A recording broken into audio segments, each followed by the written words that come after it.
Hi friends, ഇന്ന് ഞാൻ നിങ്ങളുടെ മുമ്പിൽ എത്തിയിരിക്കുന്ന ഒരു സിമ്പിൾ റെസിപ്പി ആയിട്ടാണ് ഞാൻ ഇന്ന് ചെയ്യുന്നത്. ക്രം ഫിഷ് ആണ്. ഞാൻ തൊട്ട് മുമ്പേ കോൾസ്ലോ ചെയ്തത്. അപ്പോൾ നമുക്ക് ഈ ക്രം ഫിഷിന്റെ ഒക്കെ കൂടെ പോകാൻ പറ്റിയ ഒരു ഡിഷാണ് കോൾസ്ലോയും.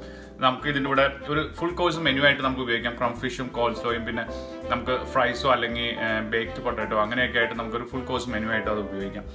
അപ്പോൾ ഞാൻ അതിനെല്ലാ സാധനങ്ങളും റെഡി ആയിട്ടുണ്ട്.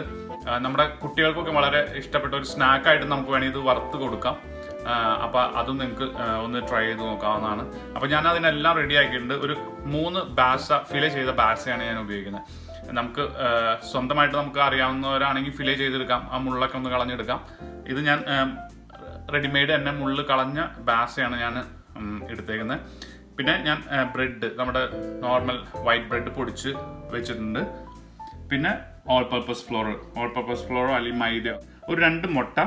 പിന്നെ നമുക്ക് ക്രം ഫിഷ് ചെയ്യുമ്പോൾ തൊട്ട് മുമ്പായിട്ട് നമുക്ക് ഈ ഫിഷ് ഒന്ന് മാരിനേറ്റ് ചെയ്യണം. അപ്പോൾ അതിന് ഒരു ഹാഫ് ലെമൺ, ഫ്രഷ് ലെമണും പിന്നെ സോൾട്ടും പെപ്പറും നമുക്ക് ആവശ്യമുണ്ട്. അപ്പോൾ ഞാൻ ആദ്യം തന്നെ നമുക്ക് ഓയിൽ കൂടുതൽ ഉപയോഗിക്കേണ്ട എന്ന് കരുതി തന്നെ